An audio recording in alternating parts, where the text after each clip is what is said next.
Here I am. Here I am. Here I am. What's up, Doc? How is you this evening? I don't know when I get these headphones on. I can't hear anything in them anyway. I can't hear myself talk. So I was watching some video. There we go. Well, I got two people in here. Look out. Oh, what a bunch of events that have happened this week. How'd you like that uh, terrible speech that was given by our so called leader in charge? Hell yes, I'm looking forward to Monday off. Yesterday about kicked my butt. I tell you what, I hurt so bad on the way home, I couldn't hardly sit in the seat in the my hair looks great. Not to change the subject. I couldn't hardly sit in the seat in the car on the way home. It hurt so bad.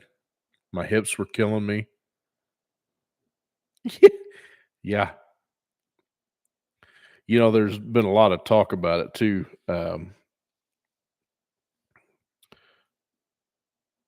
About how the words were twisted in it. Um, actually saying everything that is against what um, the real party suggests. As in, like I said, I'm being careful with the words I choose. How are you, Steven? I seen you down there. Have any hot dogs lately? God, that actually sounds pretty stinking good. Wow, I got 5 people in here. Check it out. I figured everybody would be watching old Cletus down at Bristol on his pay-per-view. I actually didn't get it.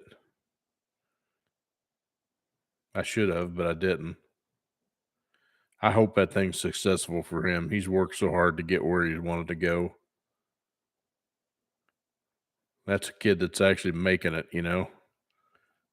Took it on a whim, and YouTube's been real good to him.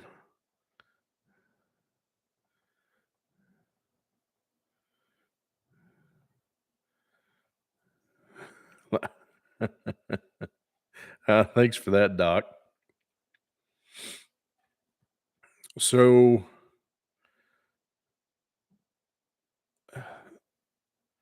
the Vermont loophole. What's up, Mike?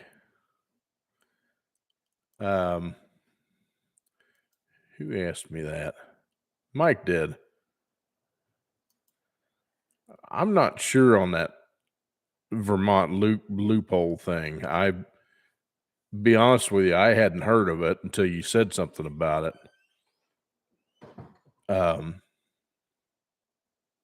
I'm sure there's a loophole to just about all of that.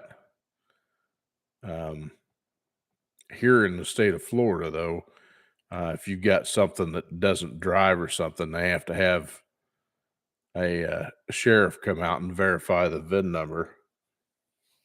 And then, usually you can get it licensed or whatever you got to do.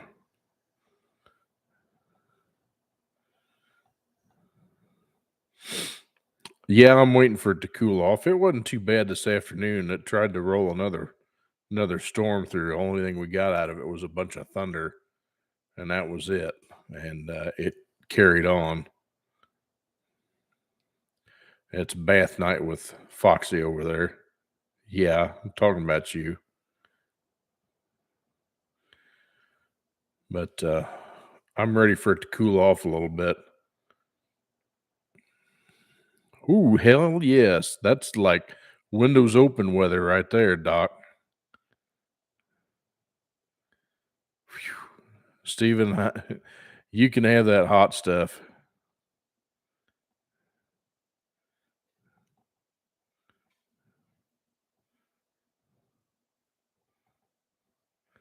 A three-pedal anti-theft device. That's true because a lot of people don't know how to drive with one of those third pedals. Um, that's what I started out on. Well, sorta, kind of. It was my dad's, Ranger pickup. Um, I taught myself how to drive it out in the backyard when he was at work. Yeah, he probably didn't know that, but that, that was a good little truck, really. He had no problems with that truck whatsoever.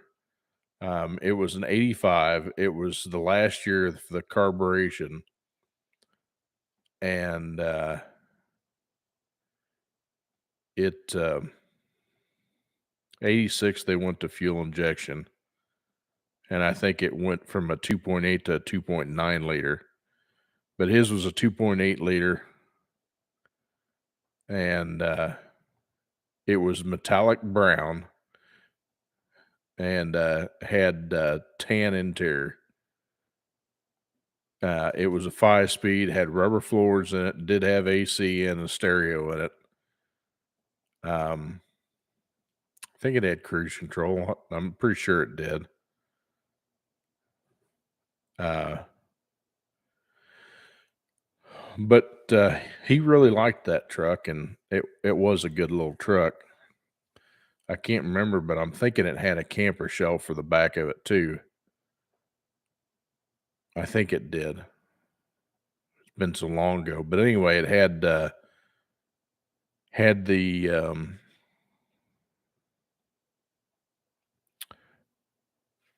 the the charcoal gray kind of rallies on the thing. Um, but it was a good little truck. That thing, we took many a trips in it, camping, and it was just it did what it was supposed to do. Didn't give him any fits, so that was a good truck. Don't care much for the new ones.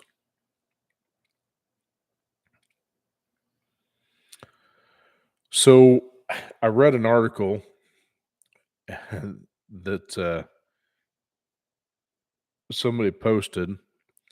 I guess that there's a utility company in Colorado that took control of like 22,000 thermostats in the houses that were Wi-Fi thermostats and turned their air up, turned the thermostat up to save electricity because it was an electricity emergency. I like to died laughing. I was like, "That's what you get for getting one of those Wi-Fi connected there's technology is cool, but there's a limit to how much of it that you should do. And having an electronic, you know, connected thermostat um, on a network is not one of them. Having all that technology in your car, not one of them. I get the tech is cool and you think it's all and you got your Wi-Fi inside the car and it's y'all they put that in there for a reason.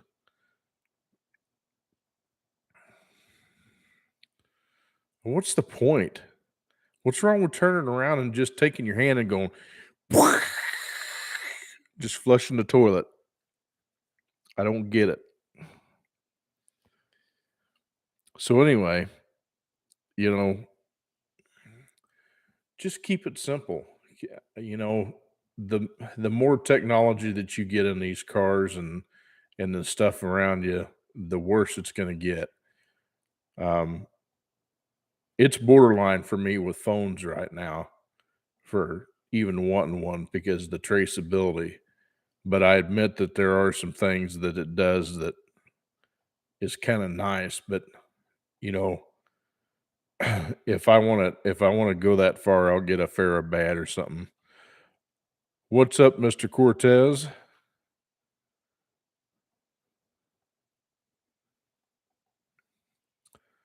Yeah, I was sitting there thinking, I'd kind of like to have one of those nice thermostats, the digital ones, and the ones with a nice screen on it. And then I was thinking it's all Wi-Fi connected, Bluetooth with your phone, and blah blah blah blah blah. And then I read stories like that, and what's crazy is they got those plans for you can get one of their thermostats for free. And the only problem is once you give that authorization to utility company, they can control your thermostat, not you. What if you're gone and they decide, oh well, we're just going to turn it off, and you got kids like those back on the couch, and maybe you got a fish tank in the house or something like that that has to be temperature regulated. Um, yeah, that's not good. That's not good at all.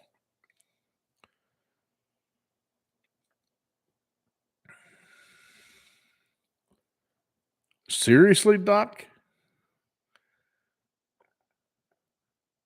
That kind of sounds out of the out there ways.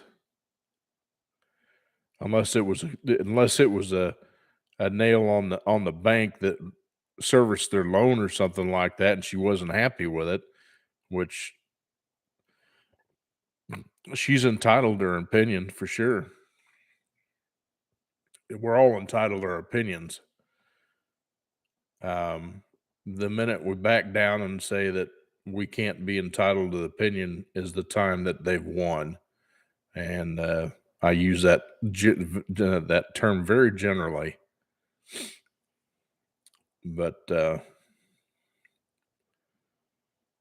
anyway, oh goodness gracious, great balls of fire! Yeah, I don't care much for a bunch of technology in the cars, but this Honda that I drive, the 16 Pilot, it's before they'd started doing all the connectivity and that kind of stuff. It doesn't even have OnStar on it or anything like that. So, um, however, my phone is connected to it, so that could be bad too.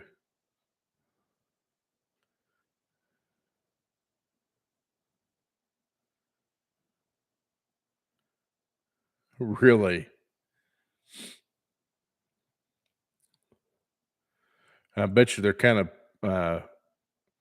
Bet you have to be affiliated with a certain party. Would be my guess.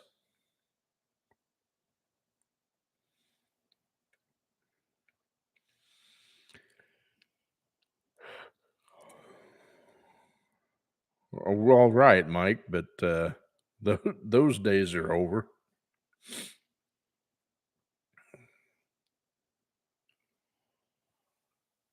Oh, I think I'm gonna make some mac and cheese tomorrow. Sounds good. You know what I really ought to do while I got a little bit of time off, which ain't much today.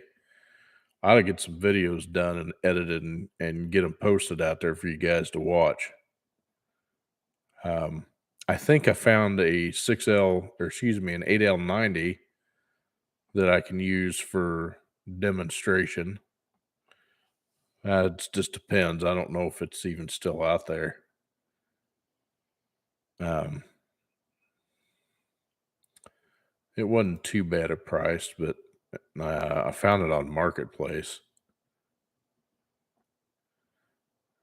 Like I said, I don't know if it's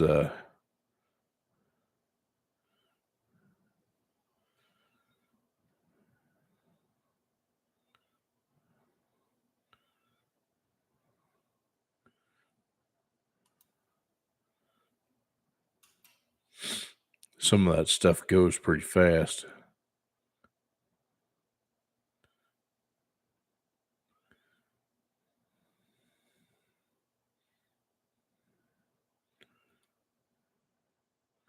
They had some good deals on some older Tahoes and stuff too. Yeah, it's still out there.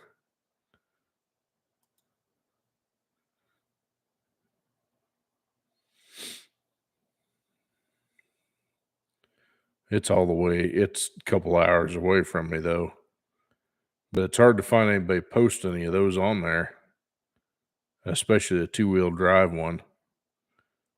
Four-wheel drive's a different story.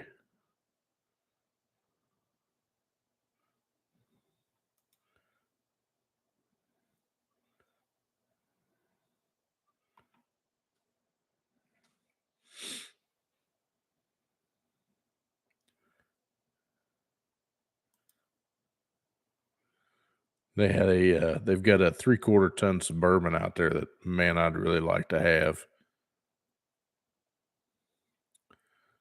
It's, it's got an 8100 in it. It's pretty sharp. Pretty sharp. One thing I don't like the color of the interior. It's that kinda light shale color. But it's pretty nice.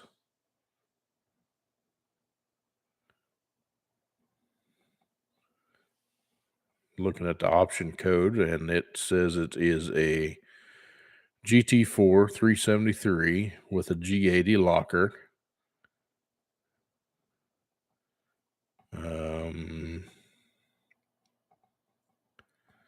K34. It's got 140 amp alternator on it.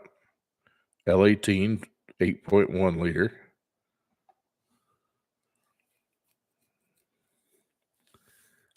Which means it'll have a 4L80 behind it in that year. Should have.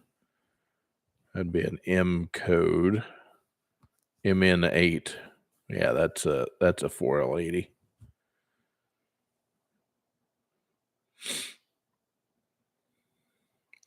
Always wanted one of those since the day I seen them come out.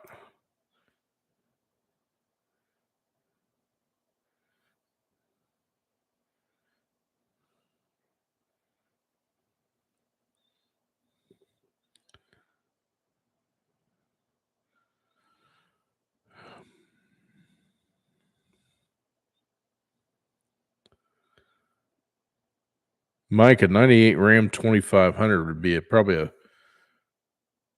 46 or 48 RE, depending on if it's behind a diesel or not.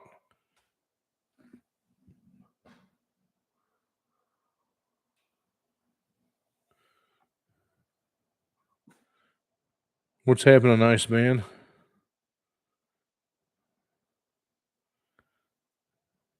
I'm trying to. I'm trying to get back in doing them every week.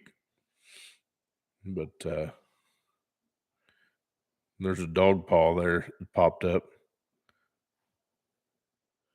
That's my daughter Bailey. She'll lay in the funniest positions, upside down and sprawled out. Her head will be pointed one way and her butt will be pointed the other direction. It's funny. But yeah, I've always wanted a 3/4 ton Suburban. Can't afford one, but sure is not sure are cool. This is a pretty nice one too. I'd say if something ever happened to Bertha, this would probably be the way I'd go.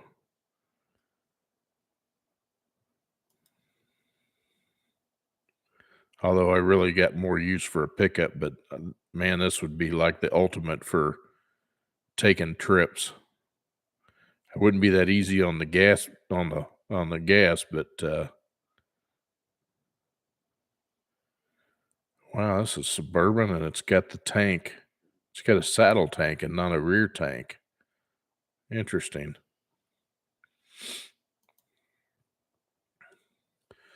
What I never understood about GM is why they never put a Duramax in a 3/4 ton. Man, them things would have freaking flown off the shelf, figuratively speaking.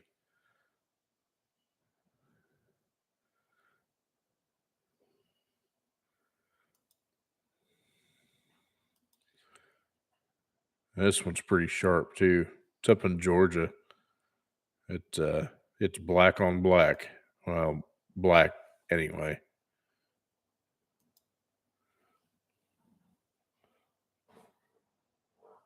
Looks like they've taken pretty good care of it.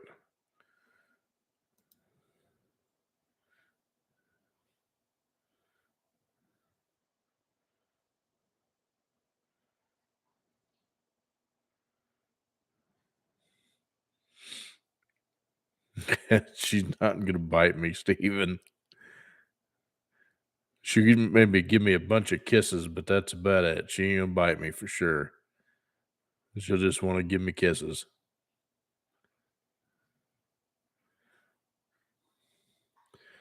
No, it's an '03, Mike. That's the newer body style.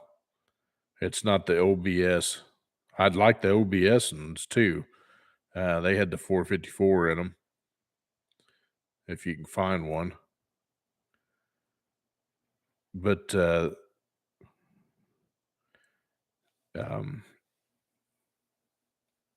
LT Holman, which I don't know if you know LT, he was on Power Block for a while. He did the truck series, and he started his own gig. He works out of his house, and he actually found an OBS Suburban 3/4 ton with a 454, and he did some pretty cool upgrades to it. He changed the rear end, and he put a rear end out of a van that was a full floater. But he did that because if you remember on the rear end on those older Suburbans, they were the back wheels set in like astronomically narrow compared to the front ones. Because I know they did it for track reasons, but it just looks dorky, and I'd agree with him the way he did it. So he changed the rear end so the spacing, the track width was wider on the rear, which looked fantastic. And he changed the ECM so he could actually program it, do some programming on it. Because the old ones in the early, like it was 98s. Excuse me, I think it was a 96. But you couldn't program the PCM. They wouldn't. It was one of the years that were locked, so you couldn't do anything with it. So he changed the PCM and got everything to work. They repinned it a little bit, and it worked great. So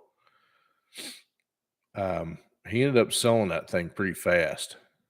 He decided he didn't need it that bad, but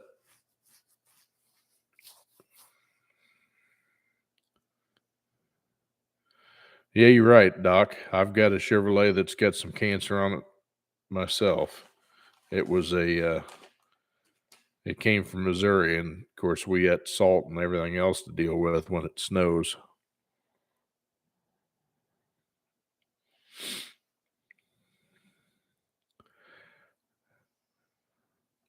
Now that would be interesting.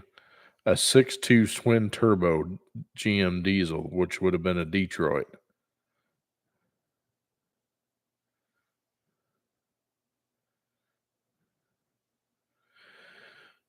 Yeah, I have heard of a Ford Durango. Wasn't that the like the El Camino type of deal? It was built on a Fox body chassis. I'm thinking that somebody that I know had one of those. Yeah, Fairmont. Yeah, I have. There was a There was a guy that used to come by my shop all the time. He was a really good customer. He had one of the Monster Miatas that had um, the guy built a stroker for it, 347 stroker. He put in this Monster Miata, and it was a 5-speed car, and it was flipping awesome, and it was a beautiful car. One of these days, I'm gonna get you. I'm gonna be able to do one of these, and I'll show you all these pictures. It's pretty badass.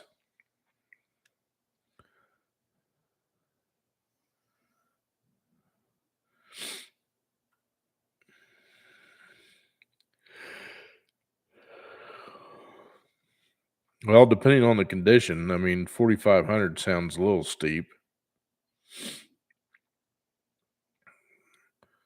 but I had one of the guys who used to work with had a Fairmount that he had done some serious work to it.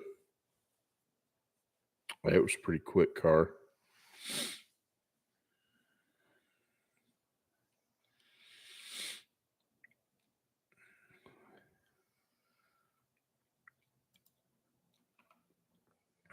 But you were talking about the OBS. There is an OBS Suburban in here for 2,800 bucks.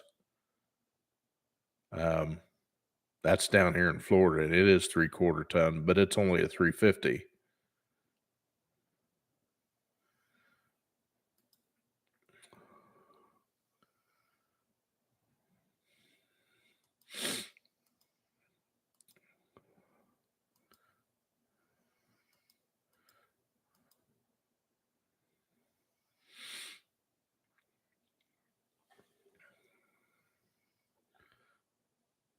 Says it has no reverse.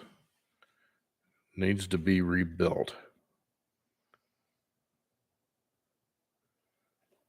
2,800 bucks. Phew.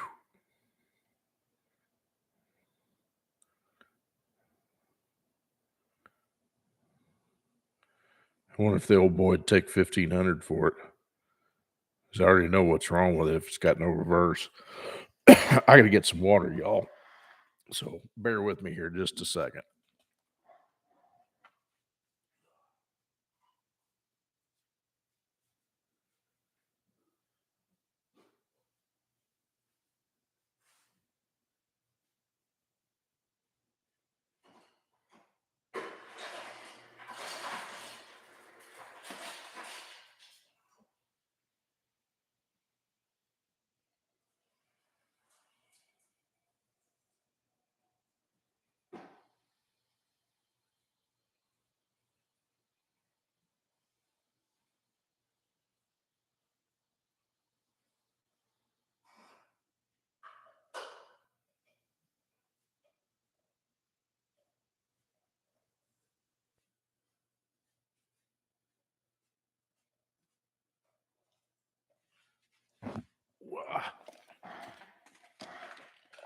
All right.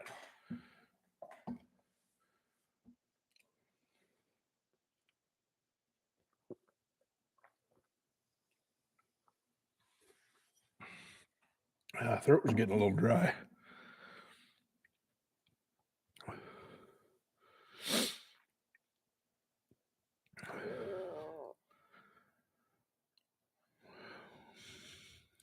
The Durango sitting in the woods with a tree coming up through the bed, and he wants 4,500 for it.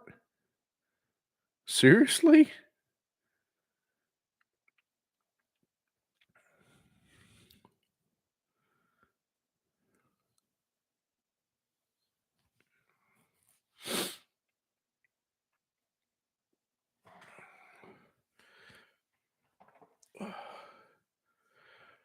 I wonder if that one in Missouri is the same one that my buddy had.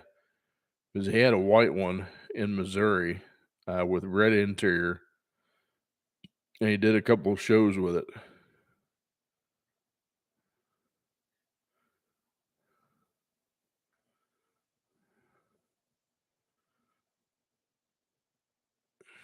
Yeah, but still, come on.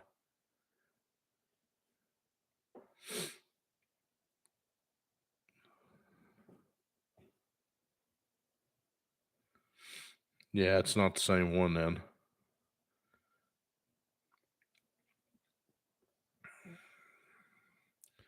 This guy had some really cool cars. Um, he kind of fell apart when his wife died. It was kind of sudden. But he dang near sold all of his cars and all of his hot rods when she passed, and he basically started over, and it was pretty sad. He took it pretty hard, which I understand, but um,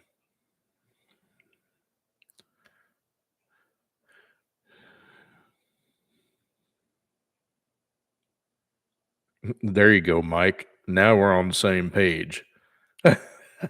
Why can't you make one? I mean, that's what they did with the El Camino. I mean, it was basically they just kind of figured out a way to put a back on it and a bed. You still had that um, storage underneath the bed behind the seat. It was pretty cavernous. You could put all sorts of stuff back there. You could slide a couple of your buddies back in there if you wanted to.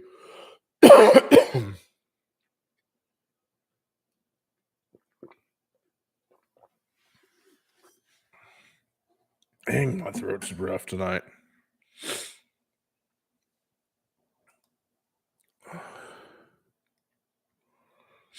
Yeah, I had an 85 El Camino that I got from one of my buddies at work.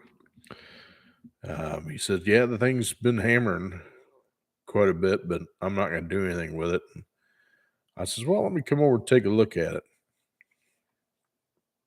Sure enough, it was hammering all right. It had a 4.3 liter, which was the first year for that engine. They didn't have balance shafts in them or something like that. And man, this thing had a rod that was just hammering in this thing. I was like, well, I ain't too worried about it. How much you want for it?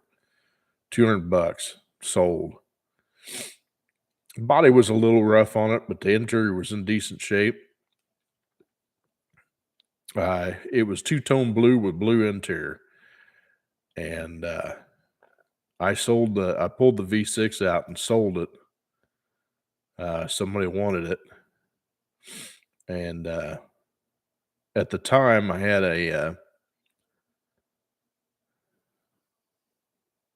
let's see. No, that was after the fact.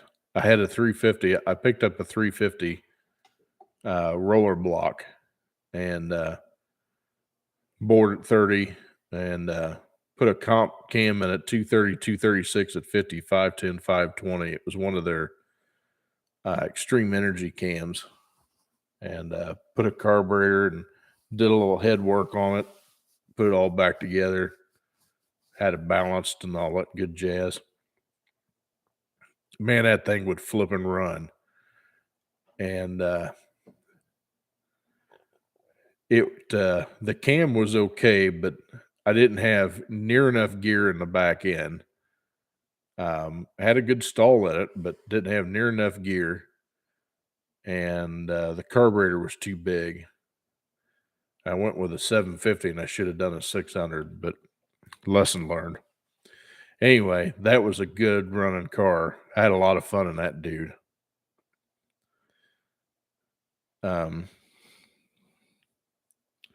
Eventually I put some wheels and tires on it. I just put some basically they were black wagon wheels. They kind of looked like a NASCAR wheel, had a red and a blue pinstripe on it.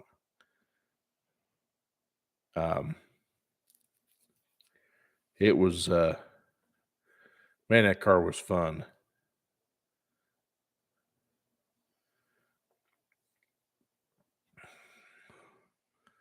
I just wish I would have put more gear in it.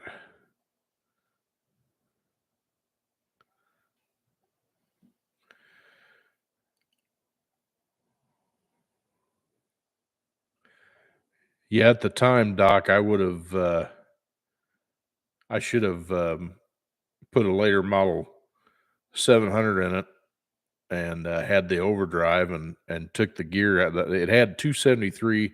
Oh, wait a minute. It wasn't 273. I think it was 241.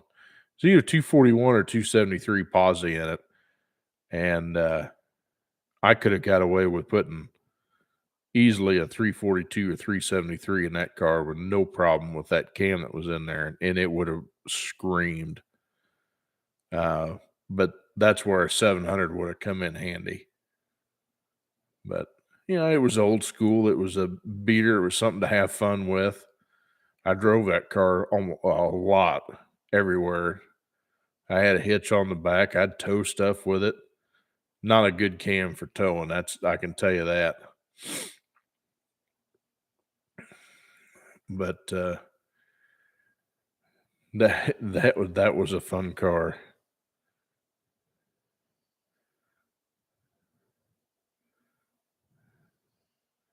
Oh yeah, you had to have it.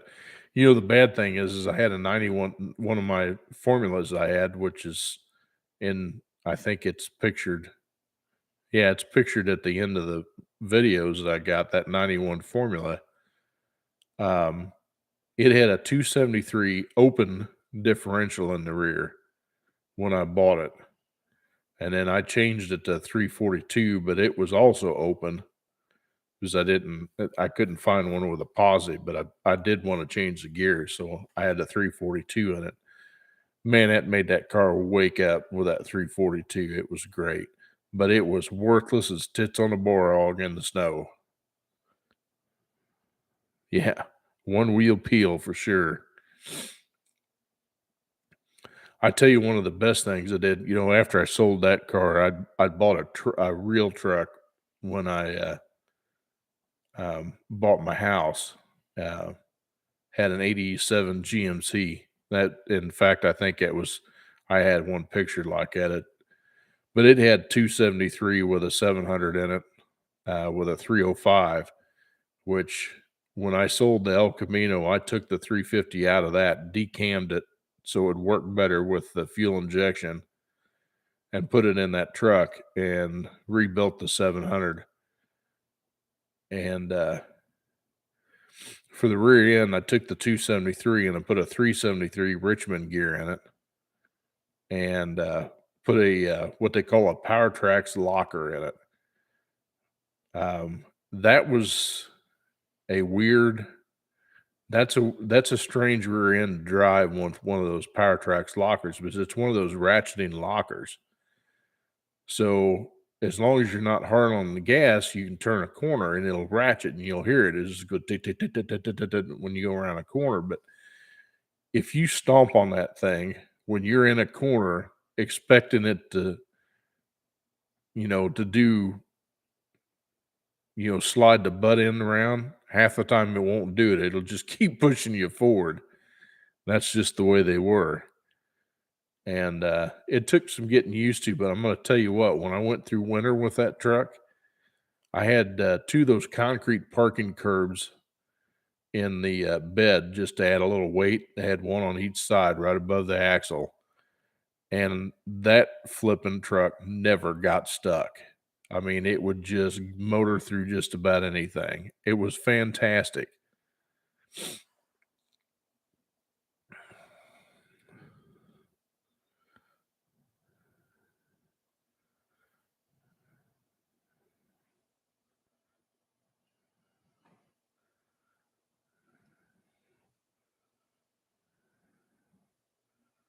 Oh, absolutely, Doc, for sure. Is that on your van that you did that, Doc?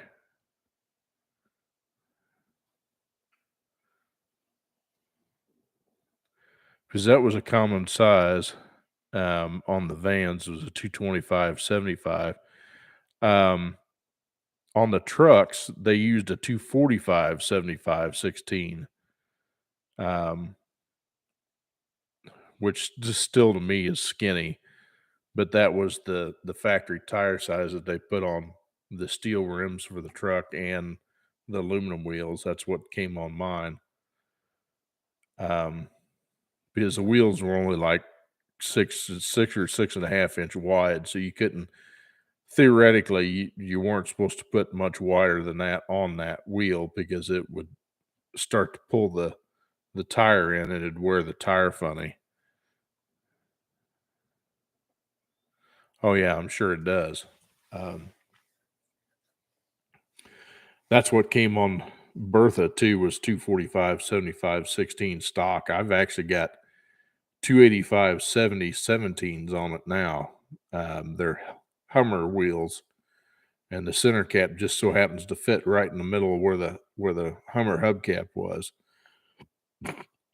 And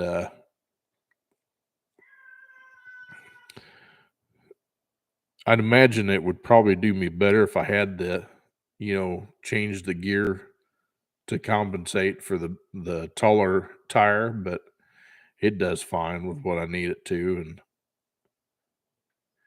it's you got to be picky on which tire you put on it, because sometimes the sidewall is not stiff enough, and it kind of feels like you're riding on snot, because it just kind of wants to, I don't know, feels uh, how would you put it? Um, Spongy. It feels spongy, and especially when you get some weight on the back, even though you got 80 pounds of air in the tires, it just kind of felt spongy. I ended up finding the Toyo Open Country AT2s is what I got on there now, and they've been a great tire. They hold up really well. On the last trip that I came down from Missouri with the trailer loaded, I had way too much weight in that trailer. It was only rated for 10,000 pounds. I probably had close to 14 in it. Um, and I ended up smoking a set of rear tires on the truck. I got them too hot. Um, and I lost one of my weight distribution bars on the way down, thanks to the fantastic Georgia roads.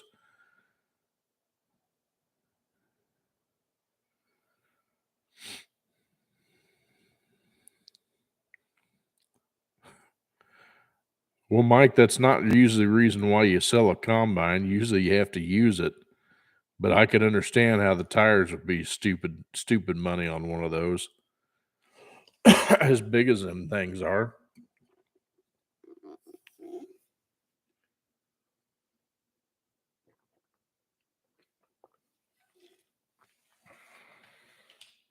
I almost need some cough syrup or something. Goodness. Holy shnikes. That's a lot of money. That's a lot of money.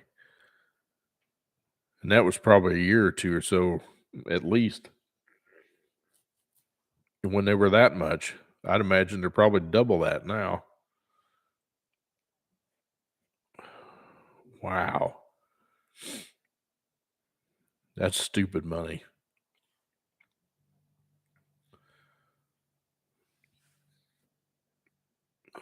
But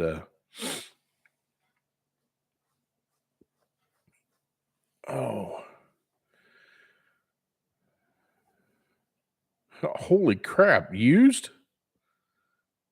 Phew.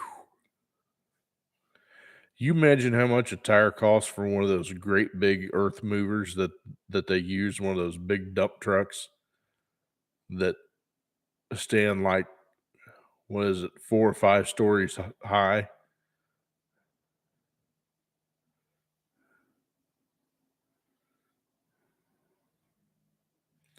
Yeah, everything's crazy. I turned in my expenses for my trip. I had to go to school last week. I turned in my expenses, and um they I don't usually charge for fuel, or if we have to use our own vehicles. Well, at least I thought we had to use our own vehicles. I've since been told that we had a rental car, or one of the loaner cars I could have drove, but So I turned in my expense report and I charged 94 cents a mile, which I didn't think was too far out of the realm, really, because it uh, covers my gas, covers my wear and tear on my personal vehicle.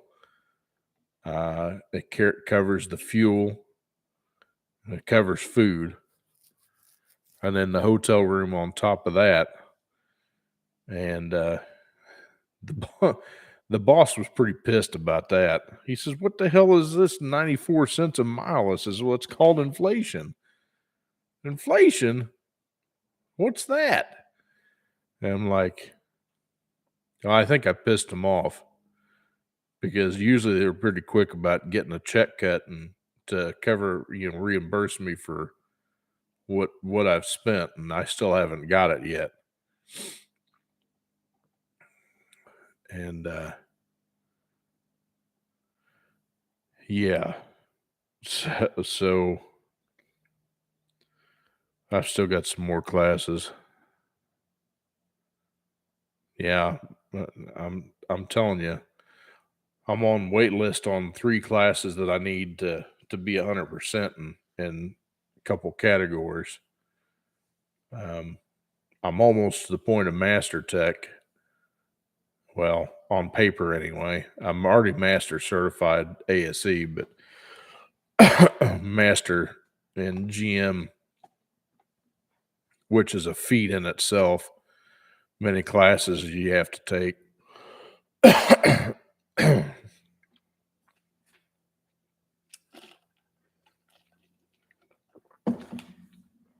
But yeah, I'll hit him up again Tuesday and find out what the scoop is. Unless he was just going to end up putting it on a check, but that's not really fair either because I end up paying taxes on it too. So anyway, um,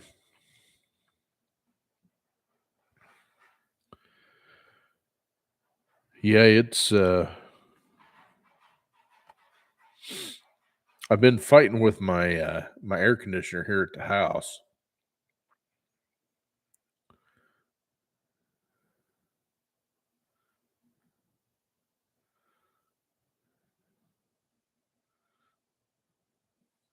Dang, that sounds pretty good.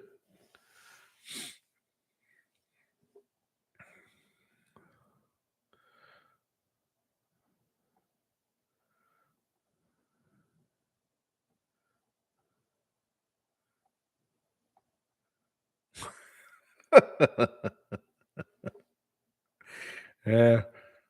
But for one, Doc, I don't have any here right now. But I don't need it for that. It's just because I'm talking a lot and the air's kind of dry in the house. But anyway, like I said, I was having trouble with my air conditioner here. I've been going through. I blew up a run cap.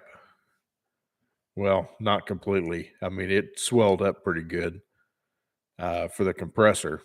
The fan would run, but the compressor wouldn't. So, um, I had a friend.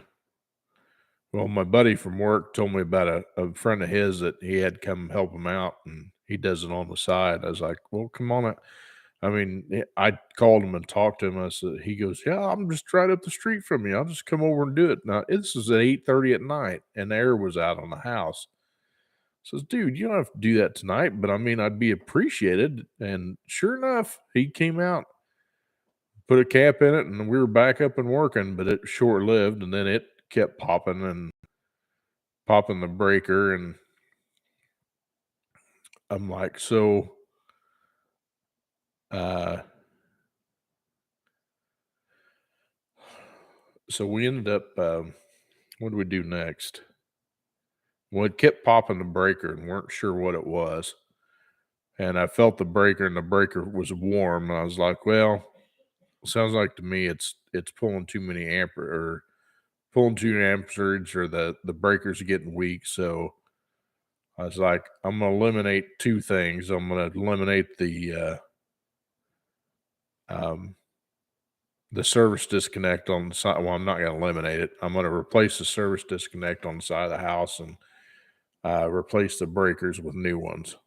And so that's what I did.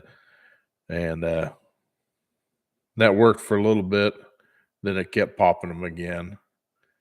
And so he come out and put a hard start kit in the compressor. And while we were there, I was like, "Oh, I'll clean out the coil and make sure the coil isn't getting plugged up."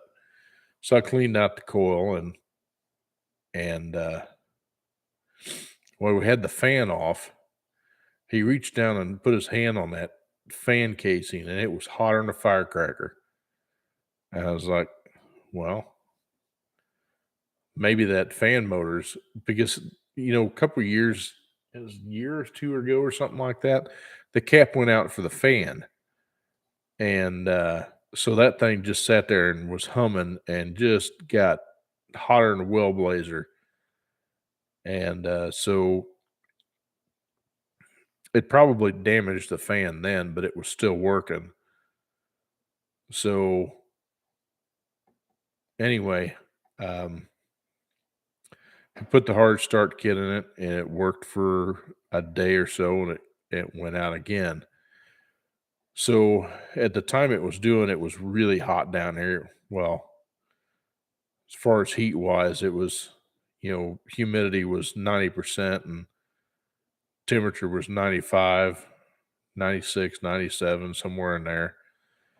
And in the morning, the sun comes up and hits that motor, and I'm sure it gets that motor, plenty hot. And we're thinking what happening was when it gets hot like that, the motor can't start because there's not enough juice there, not enough cap to get that motor rolling. And it's just burning it up. So uh, I went and picked up a um, condenser fan motor, and we put that in there. And so far, everything's been working like it's supposed to. But I basically said if it's got one more time, if it has one more problem, I'm just going to end up replacing the whole system in the house. That's 10 years old, which apparently down here that's not uncommon because Florida's so hard on it and they run a lot. But the moral of that story is when I was talking to the guys down there at the HVAC distribution house, they said that if you're going to do something, you need to do it before the first of the year because that stuff's all going to take an astronomical jump and it's going to be really expensive. It's like good to know. So I haven't decided yet, but I may end up replacing the system before the first of the year. I just don't want to spend the money. What's up, Danny? And the answer to your question is, you put a lot of better parts in it than it came out with. 5-year planets depends on how much power you're going to put with it. Just make sure the clearances are right, um, and you just do a quality rebuild on it. Put good clutches in it.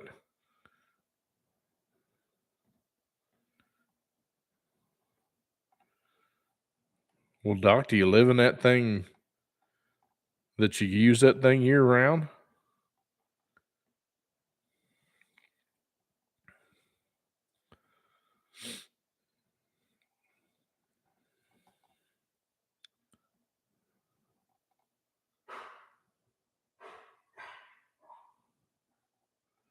Fantastic. I'm jealous. I wife and I had talked about that at one time, and I don't think she really cared for the idea much, and I think it would be cool, but right now with everything that's being the way it is, I like the stability I have in the house.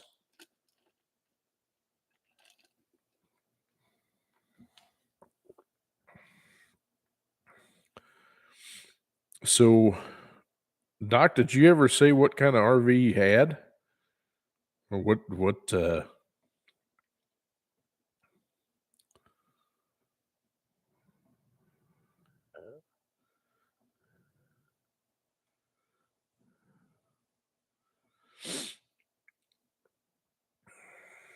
Danny, check out a couple of my videos. There's a couple of them in there that are pretty good.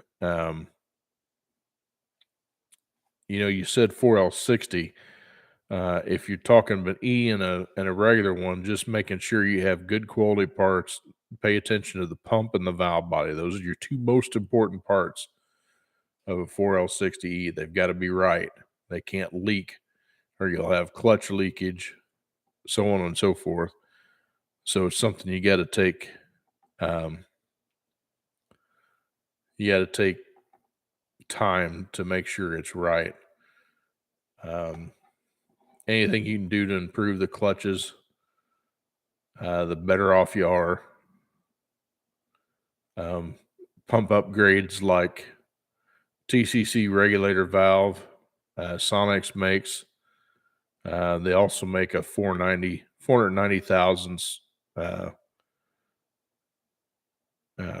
boost valve, and the regulator valve in there.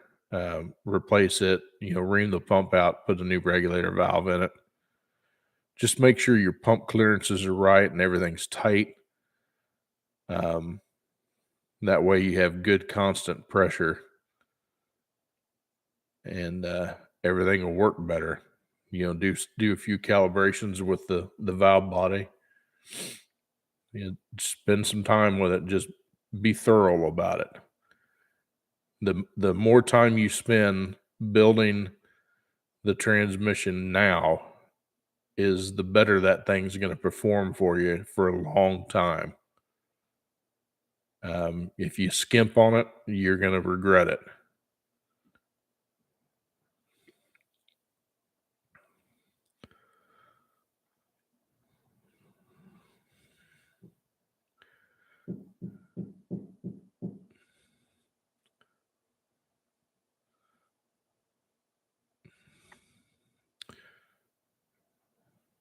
You're going to have to wait just a little bit.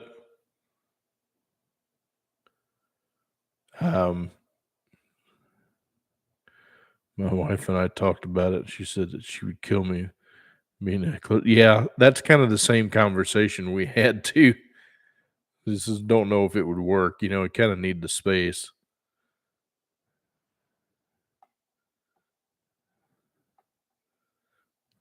What's the wrong message box? I get it.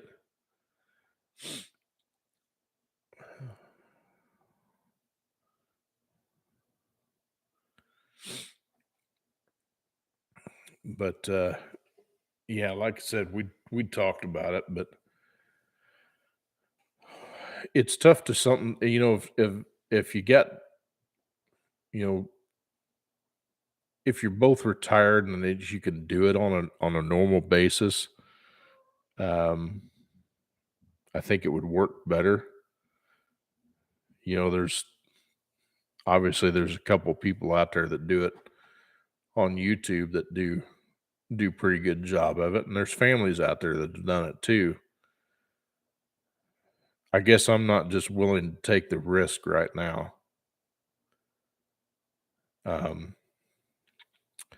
Again, if things were a little more stable, it'd be another story. But until that stability comes back around a little bit, then I'm pretty much kosher where I'm at. So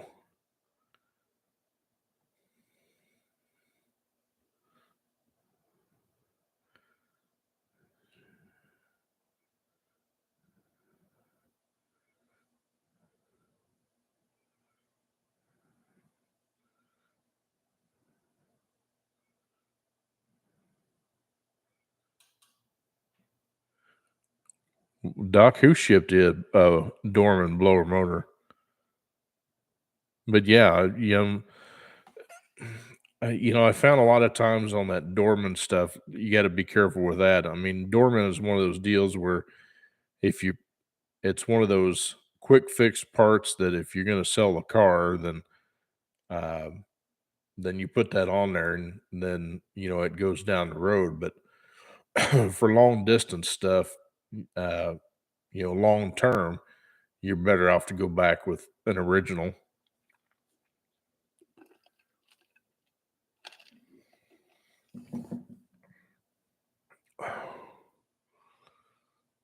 And Doc and I would definitely agree to that too. I mean, I think we're a ways off for having stability for sure.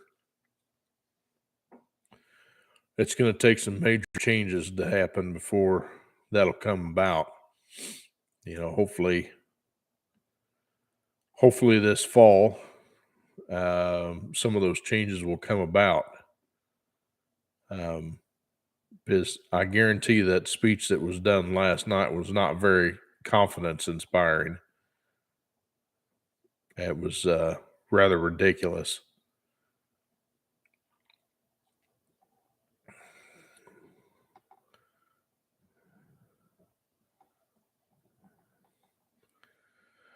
Well, Doc, I think that's part of the plan.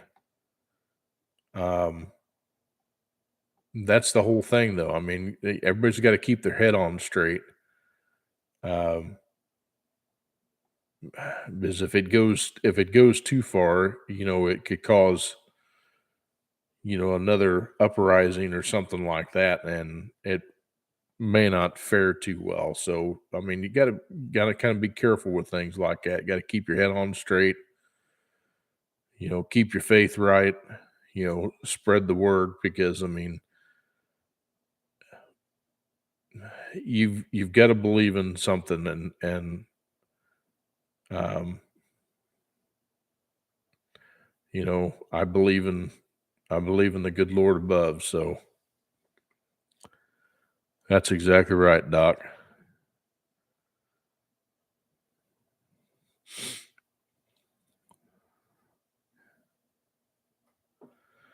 One of the guys that post on he just does YouTube post. I haven't seen him actually do a video in a while, but Just Incredible TV.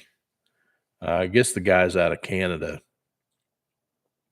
but he was talking about that deal with the Colorado utility company that took control of 22,000 thermostats because it was an electric emergency.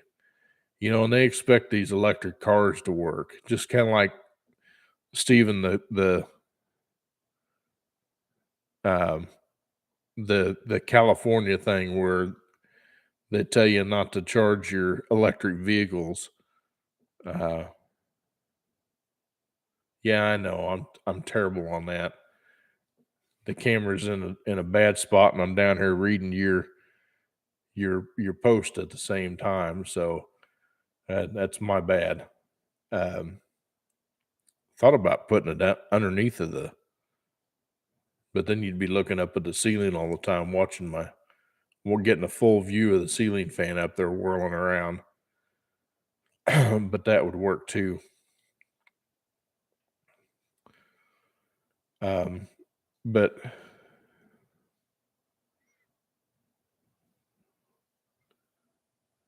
that's a good point, Stephen. You got to believe in yourself. It's tough. I mean, don't get me wrong. I mean, this world beats me up just as bad. I mean, I'm just like anybody else. I got feelings and I get irritated um but I don't let it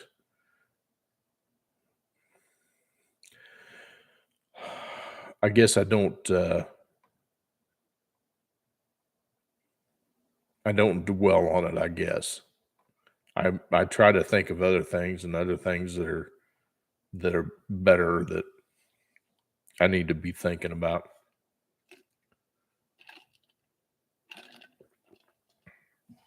Well, I got 9 people in here. That's crazy. I think that's the most I've had in here at one time. If your 9 people are watching, drop a line and say hello. Be great to hear from you. Just live one day at a time and keep faith. Absolutely.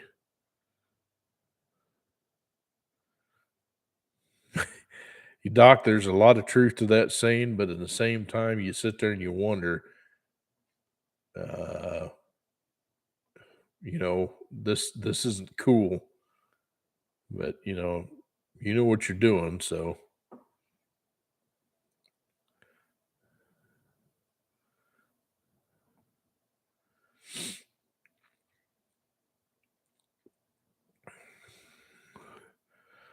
what's up, Jose? Nice to hear from you tonight. Like I said, I got a whopping 9 people in here. I haven't seen that many people in here in a while. That's pretty cool. Yeah, he's just pushing our buttons. Yeah, if we let it get to us, then we're not doing something right. But anyway, hey, if none of you are out there, make sure and hit that like button for me. I'd be greatly appreciated. I need some help getting the algorithm restarted since I've been so lax on getting videos out.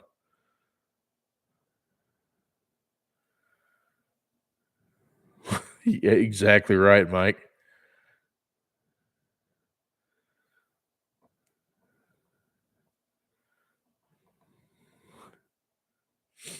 Fantastic. Thank you all. I appreciate it.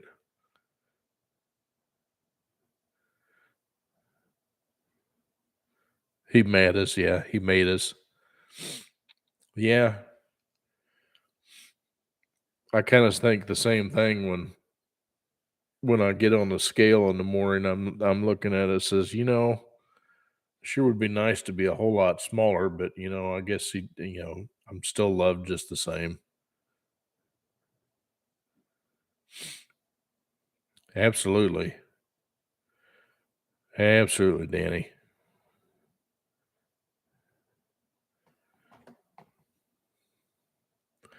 What do you mean? How do you help me? I mean, I'm doing good. Look out, there's 10 of you down there. Look at this is cool.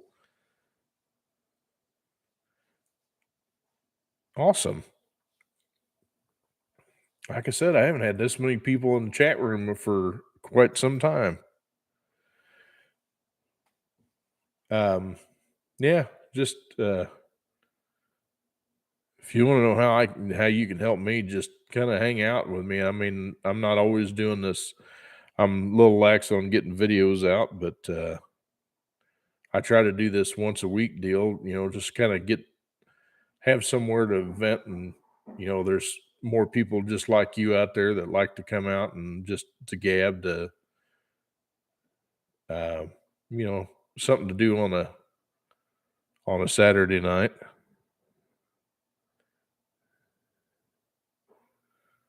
Well, I appreciate that, Doc.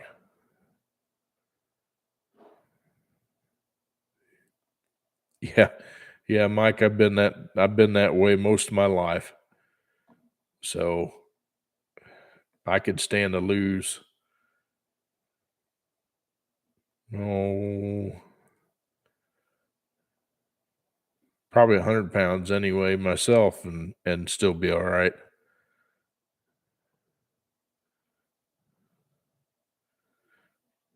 Why, exactly. Steven, one of these days, I might even try to get to it this weekend. Hey, look out. There's 11 of you now. Check it out. Oh, that was a quick one. It said, we've seen this guy. I'm going to exit stage left.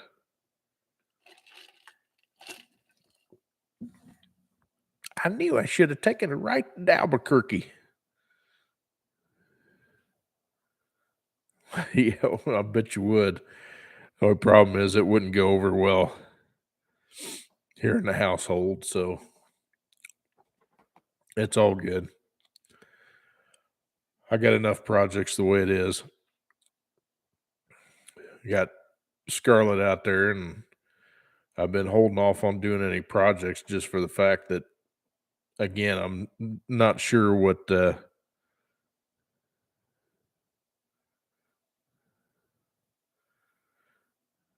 your heart turned left and I was on the right.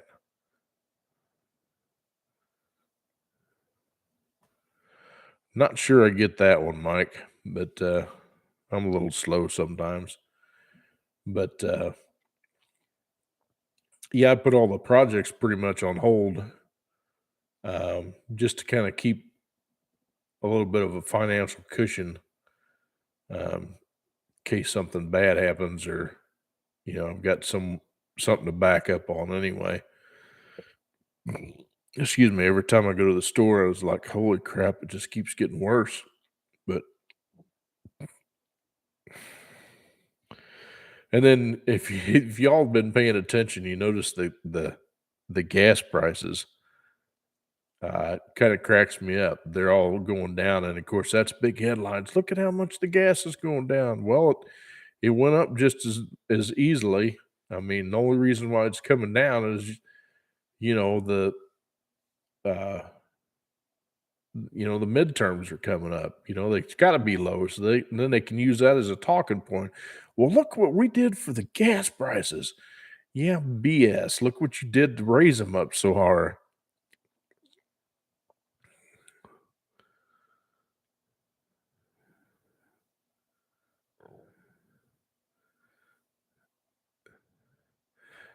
Oh, well, the exit stage left, of course, it comes from the Looney Tunes, and the right turn in Albuquerque was Bugs Bunny going through the hole and popping up when Elmer Fudd was trying to hunt him down.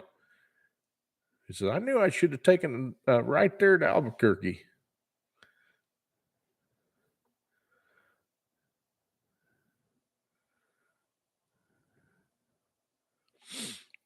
Yeah, they did that down here at all the Circle K's. They did uh, like a 1 day cheap gas thing where that was 40 cents cheaper. And I'm going to tell you the lines that they had at the gas station for that 40 cents cheaper gas was just stupid. Um, I didn't take advantage of it because I usually run no ethanol fuel in our vehicles down here. So it's like never on sale. But the cars just seem to run better on it. Speaking of which, so you know that GM was having trouble with transmission fluid and their torque converter shutters on their 8 speeds. Well, apparently that's a industry wide problem down here in Florida, and has to do with states that have high humidity, and it's because the fluid absorbs water, and then it causes the clutches to chatter in the torque converters. Reason why I say that is my Honda is doing the same thing, but it does kinda, they call it a judder, but, basically it just kinda does this in and out with the clutch, as you're accelerating. That's annoying as hell, and, I talked to Honda, of course, it's out of warranty now, but, apparently that's common with them, you gotta flush them out again.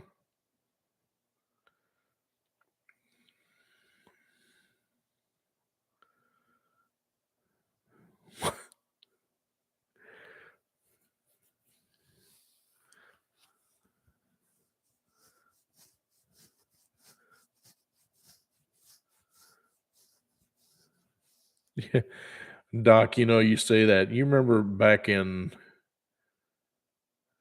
oh, it was one of the abomination uh, eras when they had the 2008 or somewhere around in there, 2007, 2008, when they had the same thing happen where it skyrocketed. I was driving an '89 Chevy pickup, um, at the time, Um, and in fact, that was when we lost my wife's mom, and she lived out of town about 20 miles from where we lived. And I had to, let's see, where was I working at the time?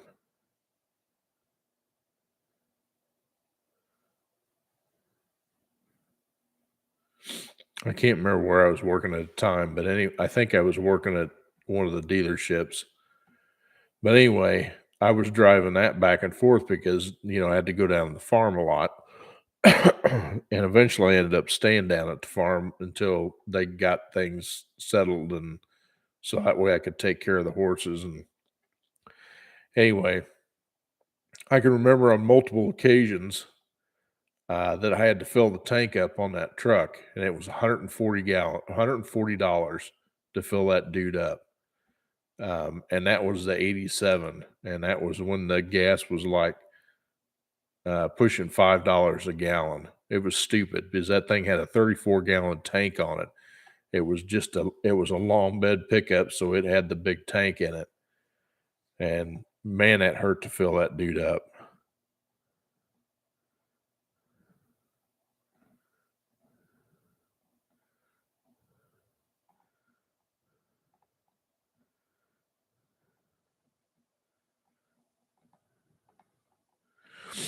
Mike, was it only for Costco members though that they did that?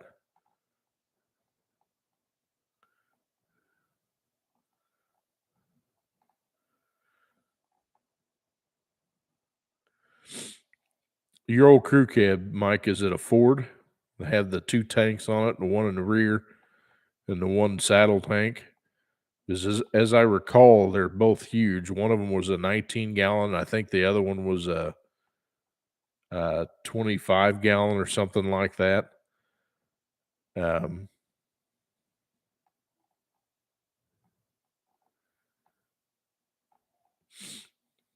but anyway, to fill up both of them, it was, 40 gallons plus, 18-gallon apiece. It must be a GM then.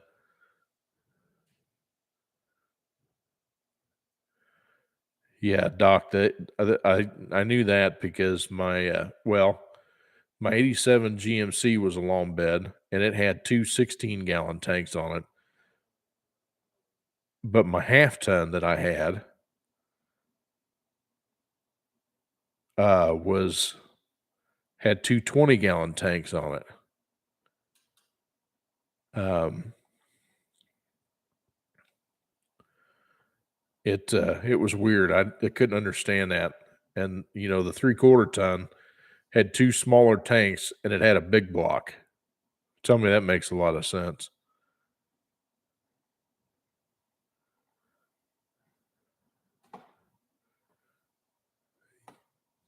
Yeah, Mike, that's kinda what I thought. I mean, I knew they had that one rear mounted tank, and it was the bigger of the 2 tanks.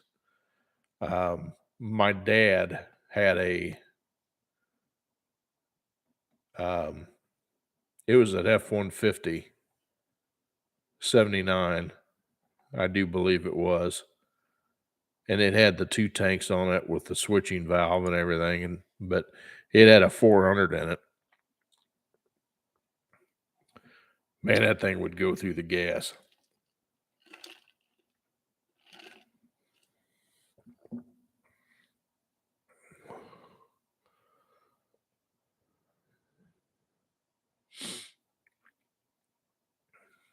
Ooh.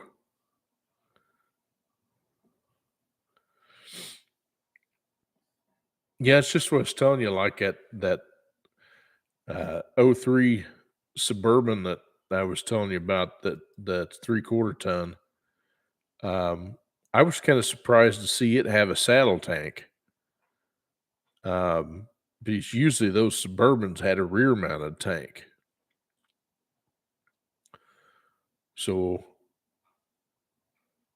I'm not sure I'm not sure if it would actually say.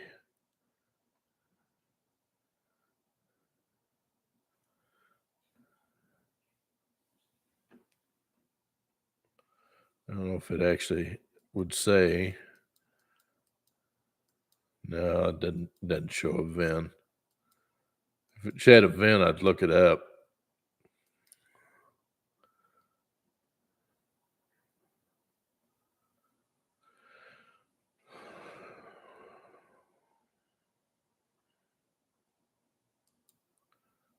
Usually you could find out what the tank capacity was. But that sure looks like a small tank. Looks like the same size tank that's in my truck.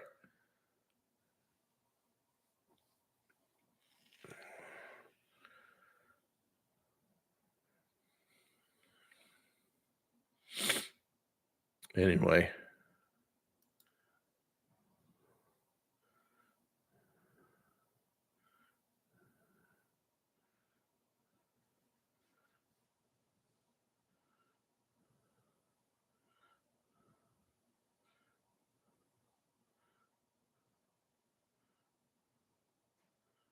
Well, there you go.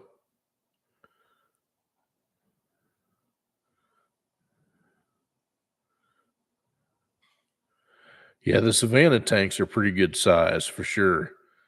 Most of them vans are. I think the worst one that I did on, I think if I remember right, I did one on a conversion van.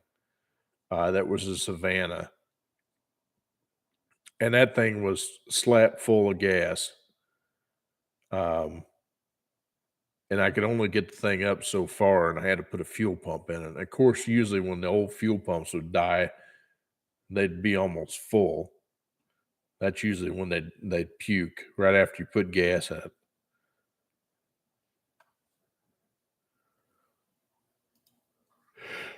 Oh, goodness gracious, great balls of fire.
Right.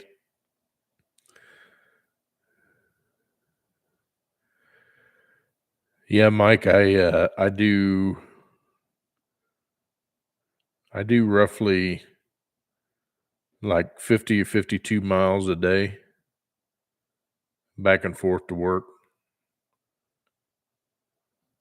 somewhere around in there.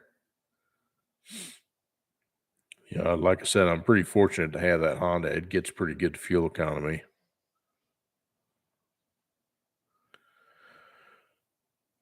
Well, fellers, I'm going to cut it off here. It's been a fantastic night. I really appreciate y'all coming out and visiting with me.